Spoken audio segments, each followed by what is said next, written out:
This is going to be our power clean tutorial and scale video. So I got Derek here with an empty bar. He's going to start with that bar with his hands about thumbs width outside of his hips. So for most athletes, that's going to be just outside of the knurling. Then for him, I'm going to put him into a jumping stance, so feet underneath his hips. So start with those arms nice and straight. If we start with the power clean, we'll start all the way down at the bottom into that mid-shin position. If he were to perform a full power clean, which he'll do in a second, he'll come up and he's going to land in that power position, which is just that like absorb impact type of position. So Derek, go ahead. Boom, nice, perfect, good. Go ahead and give me one of those from the side. Starts at that mid-shin, pulls it, keeps it up nice and tight, and lands in that power position, stands back up. So that was great.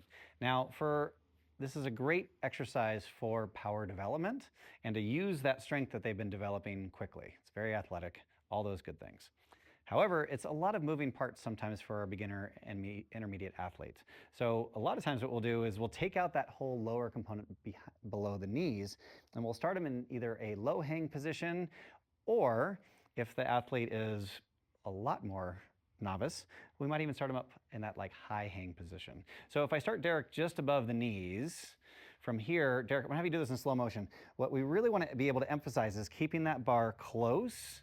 And as long as they can do that, get a little bit of that contact before they come up and jump and then land in that power position.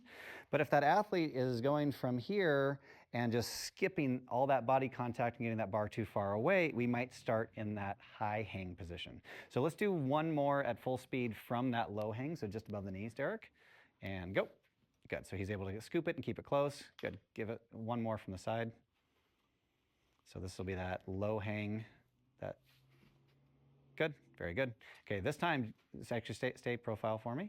I'm gonna have you in that high hang position. We're just gonna go into that that dip position. So it's gonna be more vertical torso and then go from there.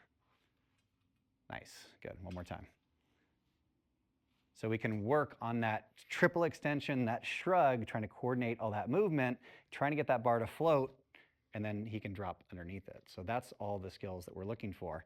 Again, if they just can't control that bar from the knees, they can't keep their body close enough to it, rather than fighting that and working on bad technique, just let's remove some components so that it's appropriate for their skill development and what we're trying to get out of the exercise.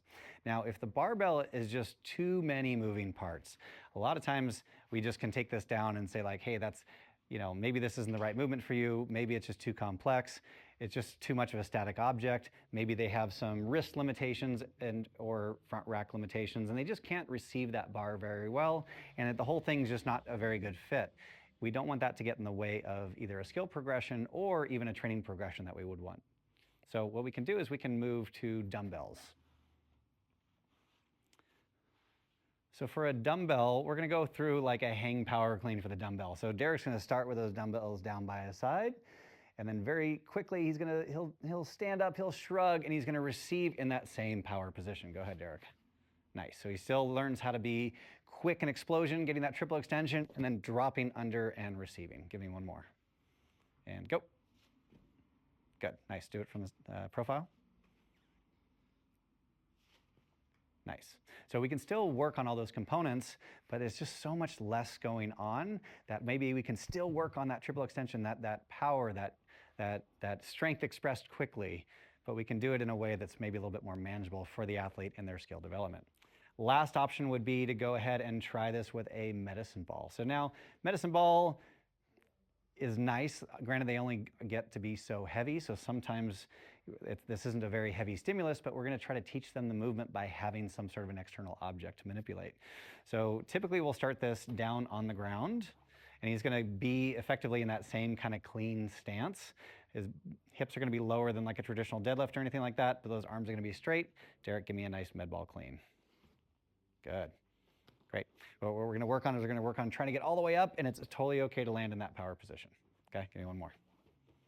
And go. Good. So if we're just trying to kind of get bar path idea of like I'm bringing this thing up and then I'm trying to drop underneath it, that's a great way to do it. You don't have to worry about that full squat. You can still have them land in that power position and get just the idea of moving around an object that you're trying to lift.